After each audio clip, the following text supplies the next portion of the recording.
are in Moses Lake, Washington, cooking with Shambo.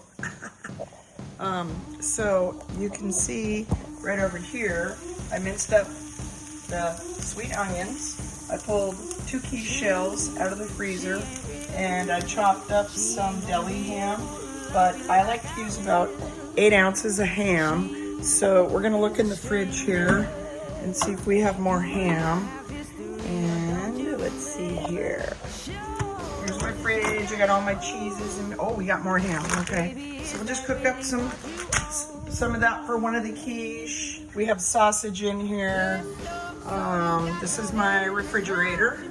Got my dairy products up here. Just picked these berries. So I'm gonna make some raspberry jam, but I need some more. So I think today we're gonna use some skimmed mozzarella. We got our sweet onions. We got our ham. And then what I like to use is the 30% whipping cream, 50% that, and fresh eggs. So it takes about 2 cups.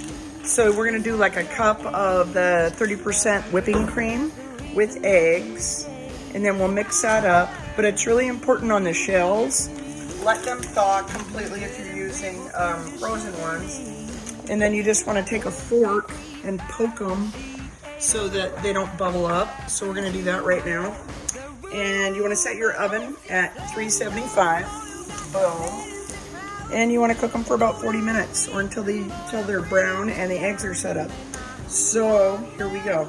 Shambo part 2. Our onions are now perfectly caramelized. They're not burnt. I did use a little bacon grease, and we have properly forked our little frozen pie crust. Now, one step that I did not disclose earlier is we need to toss these guys in the oven for a minute, or 10, until they are just lightly cooked. So we're gonna slide those guys in there. I had some bacon in the refrigerator. So since my oven's on and it's summertime, I went ahead and cooked that.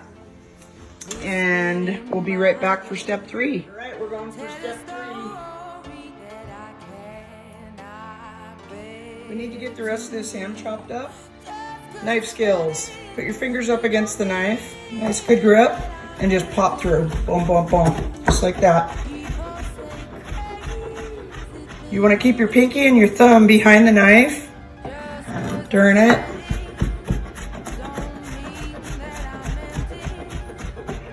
Rondo is down here. Look at this dog.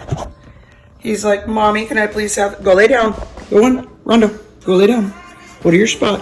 Get over there. You know where to go. Hey, come over here. Get over there. Sit. You lay down. You can't make quiche. You have paws. All right. Hey, here we go. We're going to the whipped cream and the egg step on the quiche. I always like to crack my eggs into one of these little individual dishes. That way, if you have like red spots or you have a bad egg, God forbid, you can just discard it into the garbage can. So the other thing I like to do is I always lay like a paper towel down. That way I can just fold this up, throw it in the garbage can.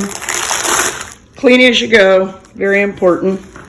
So we got that in there. Sorry about that, vertigo. A lot of professional chefs will use whisks.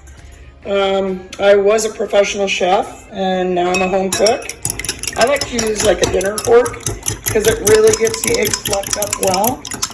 You want to aerate them, get them nice and fluffy, get all those yolks busted up. My whipped cream has been shaken well. And we're just going to add one to the other. We're going 2 cups. So we have a total of 4 cups of product here. We're going to whisk it well. And then we are going to incorporate the rest of our ingredients. So our quiche shells are nice and golden brown. We have our ham, we have our cheese, we have our egg mixture with our whipped cream, and we have our onions. So time to assemble everything. I go onions, ham, and then cheese, and then I float the eggs. Okay, we got our quiche in the oven. They're all assembled. And after you get that done, you want to wipe down all your counters, clean your sink, Scrub your cutting board with hot soapy water. And here's a really great product from Lysol. With this pandemic, I'm having a really hard time finding more of it, but I use this stuff on my counters, my refrigerator, my microwave, my little toaster oven. I mean, we're just blowing through this stuff. Rondo, are you exhausted after making quiche today? I know, honey. You got 30 minutes, and then we're gonna check, make sure the edges aren't too brown. Okay, now I'm gonna teach you guys a super cool trick to not overcook a pie, a quiche, whatever. Okay, here we go. So we got some foil. We're gonna just make it big enough to go around our 9-inch pie shell. We're gonna take it, we're gonna fold it in half.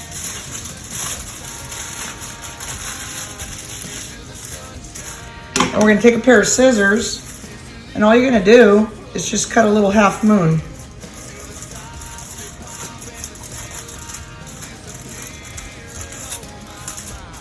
It doesn't have to be perfect, not a big deal.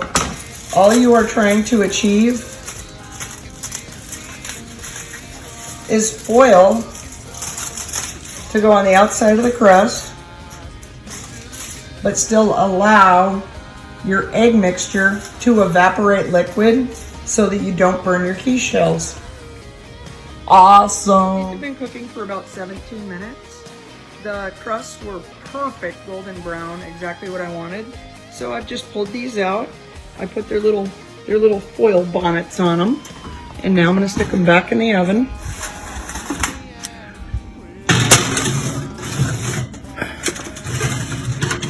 Boom. Perfect. Rondo changed positions to be closer to the smell of the food. What are you doing, Rondo? Chef Rondo Lee Waters, United States Marine Corps, hoorah. Hey, the quiche are out of the oven. They're looking really good. Yummy.